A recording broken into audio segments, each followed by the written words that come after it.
Why is the truth so important? Because first of all, it does set you free mentally, and it gives you a starting point. You have to have the truth to have a starting point. Once you come face to face with who you are, you have a starting point. All right, I'm not real smart. I have no courage. I have no self-esteem. I have no nothing. Nothing. That's my starting point. Now we can move from there. But if I tell myself I'm strong, I have courage, I'm smart, and all these are lies, you continuously push that starting point backwards. So that starting point is the truth. So everywhere I went, I was having all these kind of obstacles hit me in the face. So I just hit it. So I became a really closed person. So I became this person who walked around with like two sides of David Goggins. There's one side that was like, I'm a tough guy. That was the outside surface. But on the inside, I was the kid that was just hurting, that needed all kind of help, but no one knew it and never talked about it because why? That showed weakness. For me to come out and be this vulnerable, because everybody thinks I'm Superman. So I had to tell them the truth. I come from hell, and a lot of it I created, not just society. Yeah, society helped me out, but I created a lot of the hell that I had to go through. I made this picture out to be a lot worse than what it was. It was bad, but I made it out to be, insurmountable. So yeah, we can be our worst enemy. When you quit, your mind says we're done. So it doesn't expand. There's no expansion when you quit.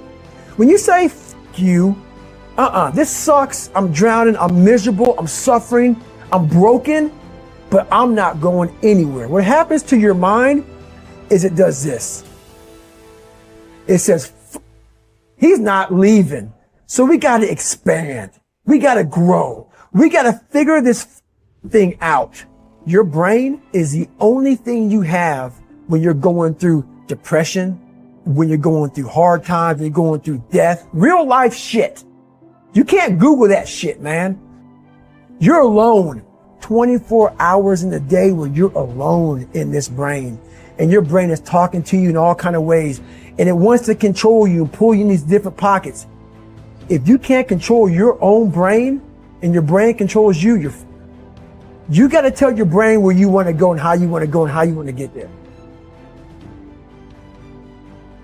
I realize if I keep going back and going back and going back until the shit just becomes, your mind will say, okay, we're going to figure it out. It'll find a way. Because he is not going to stop. It's not like I'm going to try one more time. No, it's just like alarm clock goes off, boop, we're going back. I can't read right, we're going back. I gave myself no way out, and my mind realized that. They said, okay, we're going to adapt and overcome now. If I'm lying to you about who I am, or I'm lying to you about whatever, there's no starting point. There's a false reality. Right. You have to create the real reality. That's the real reality. Where the f am I going to start from? So for me, I was lying to this, lying about that. So I had no starting point. And the truth is very important. And for me, a lot of years of my life growing up, I lied a lot because didn't have a lot of friends, felt socially just all kind of awkward. I was hiding all kind of stuff. So you do whatever you can to create another human being that's acceptable, that you think is acceptable in society. And when I did that, all that came out was a bunch of shit, a bunch of lies, a bunch of filth, a bunch of nothing.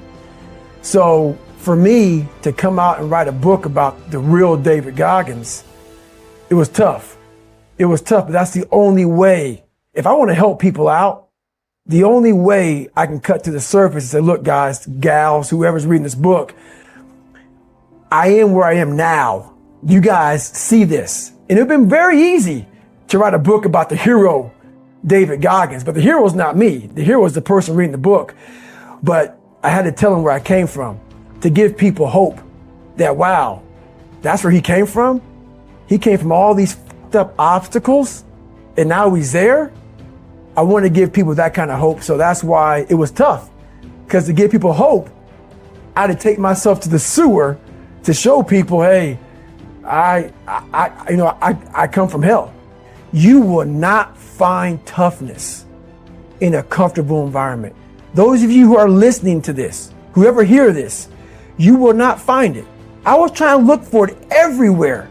The only way you find it is to drown yourself in a position where you're just out of sorts, where you can't swim and you're drowning.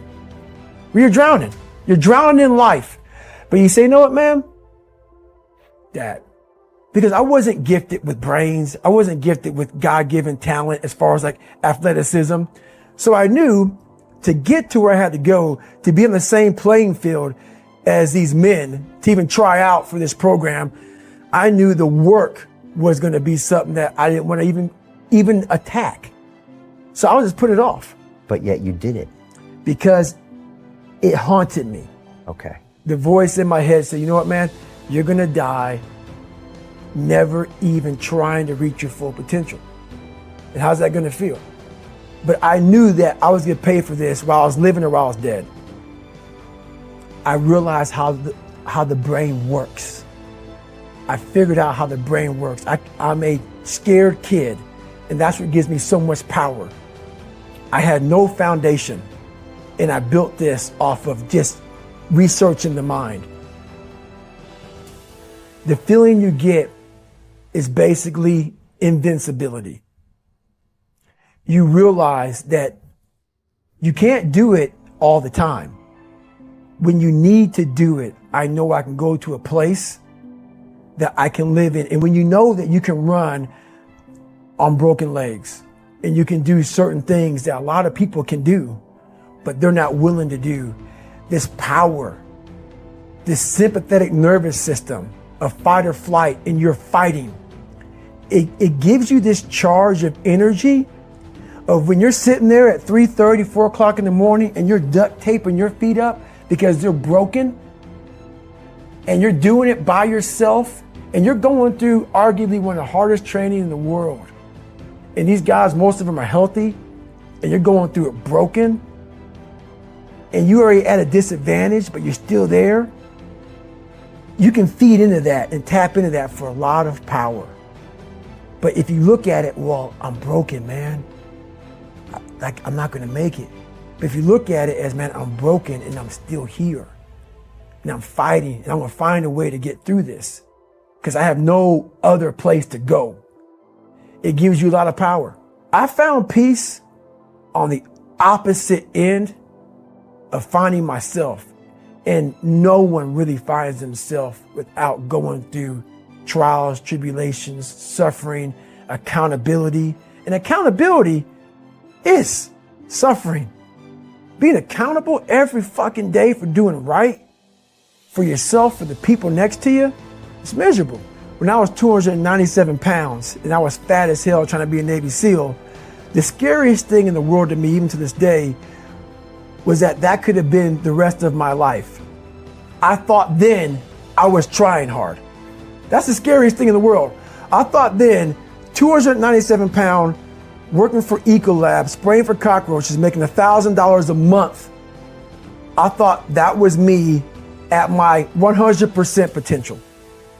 Come to find out, a few years later, I wasn't anywhere near that. 106 pounds less, graduate Navy SEAL training, went on to do all these other things. Looking back on that was me trying hard. That's why people got to understand what is in us. We have no idea until we start trying hard. And I mean really trying hard, where you're obsessed with, hey, this is my new norm. My new norm is that, wow, this isn't always fun. It's not always meant to be fun.